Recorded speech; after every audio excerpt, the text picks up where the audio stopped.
Kalimba.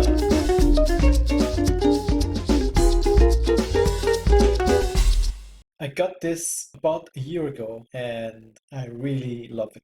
I'm actually playing the guitar, but I found it really inspiring to just learn a new instrument. And since then, I have another one. So this one, this model is a bit brighter in the tone, and this one is more mellow.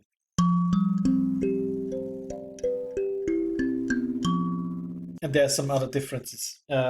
Okay, I want to talk a little bit about it. Actually, you can learn a lot about music with this relatively simple instrument. Yeah, let's start. So this is the Kalimba, which is a modern version of a very ancient music instrument, classified as lamellophone, because it has these steel or metal tongues or tines or lamellas.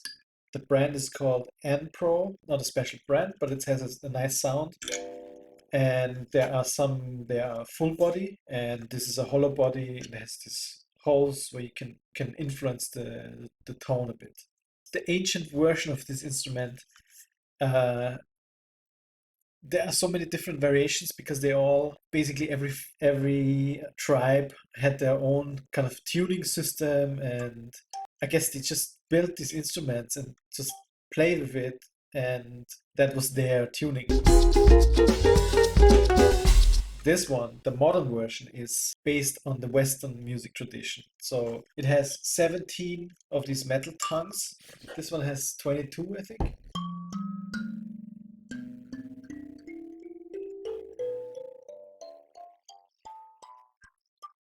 21, 21. 21, and this has 17.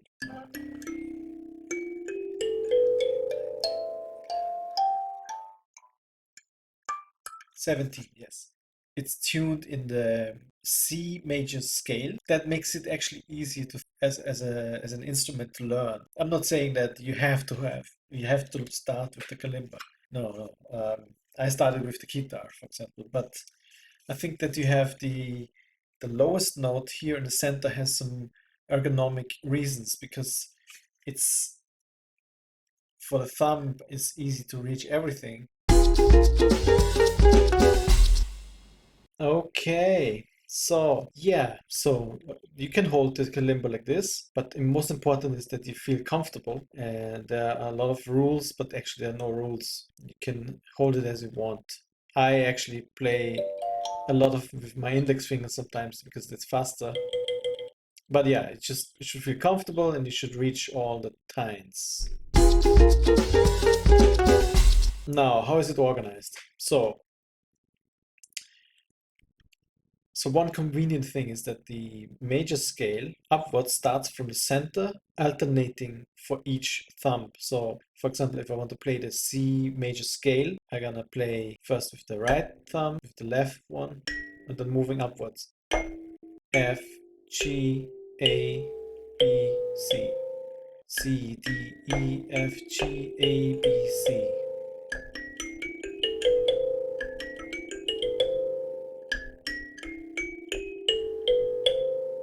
And then it's basically ends on the C, the octave, and then you could move further upwards into the second octave. 1, 2, 3, 4, 5, 6, 7, 8. And then it starts from 1 again. 2, 3, 4, 5, 6, 7, 1, 2, 3. So that's one thing. That's quite convenient. So that works, of course, well if you have a song which is organized very much like the scale, like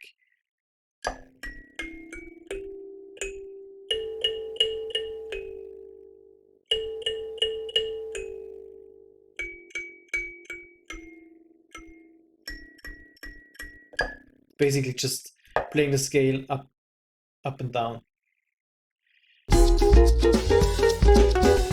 So another convenient thing, and that actually already gives us a bit of an idea about chord theory.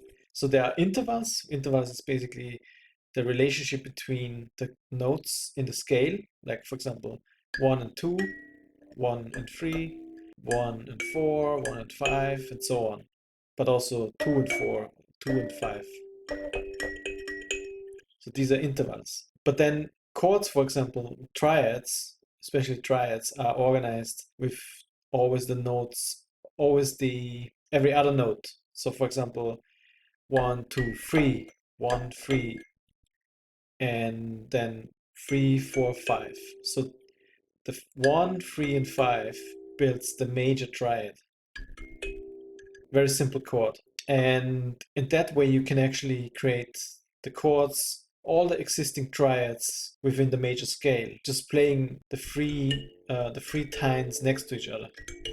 So we have the C major scale, the C major triad, and then we have the D minor triad, and so on. Then we have the E minor triad, and then the F major triad.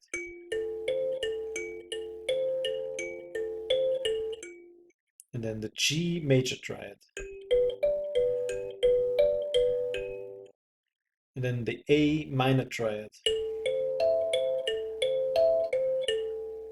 And then the B, wait for it, B diminished. I will talk about this a bit more in another video. But there are three different triads in the major scale, which is the major triad, the minor triads, and the diminished triad.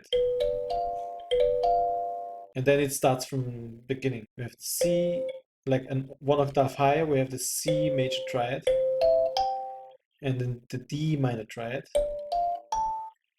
and then the E minor triad, and then the F major triad, the G major triad, A minor triad, and then we have these last two, they are not complete triads.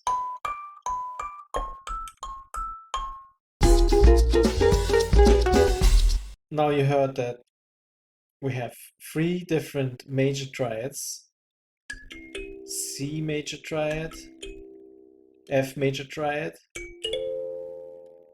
and G major triad. So these are the major triads: C, F, and G. And that's also very easy to remember because it's always jumping over one of the tines from C to G, and jumping over E, and from C to F, and jumping over D. And then you have three minor triads, which is D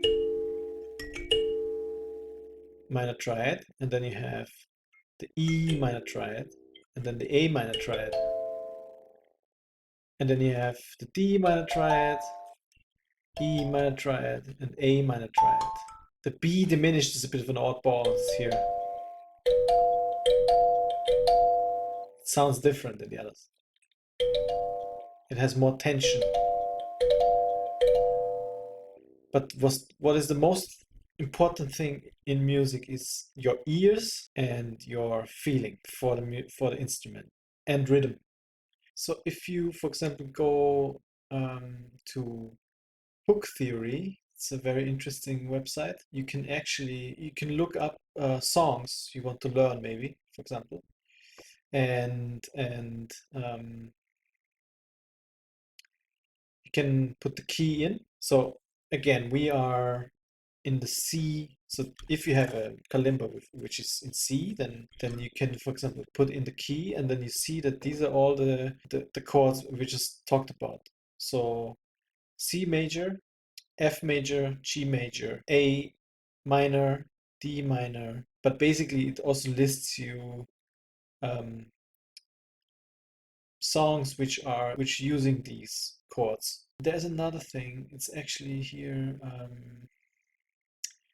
Popular chord progressions.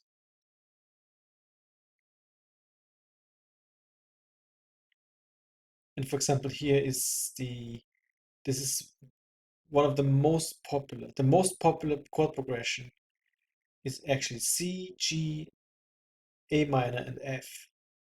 And there are hundreds of songs which using this chord progression, thousands probably. And then there are other ones, and they're all at the moment they're all based on the C major. So you can also change here the scale, but we stay in the C major scale because that's our scale we're using. That's the scale of the kalimba. So for example, this chord progression would sound like this.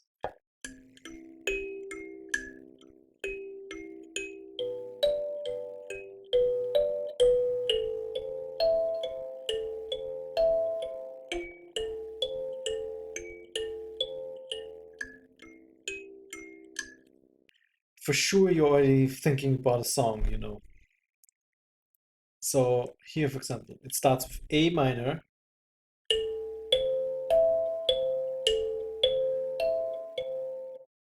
G major,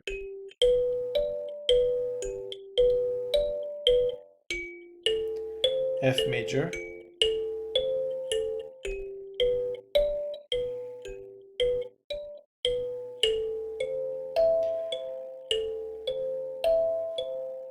and so on.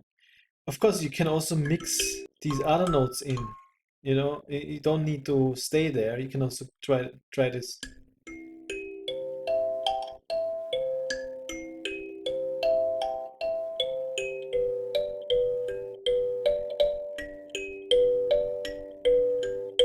See, there's G, B, D. These three notes.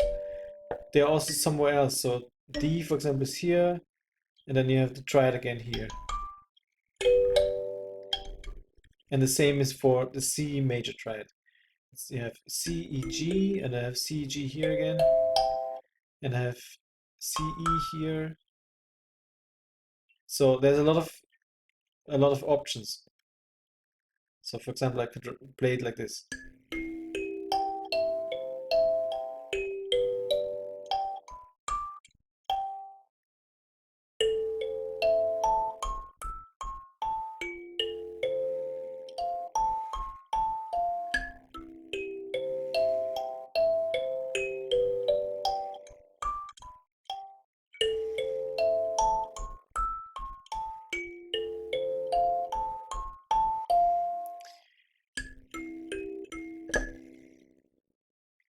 Cool, no?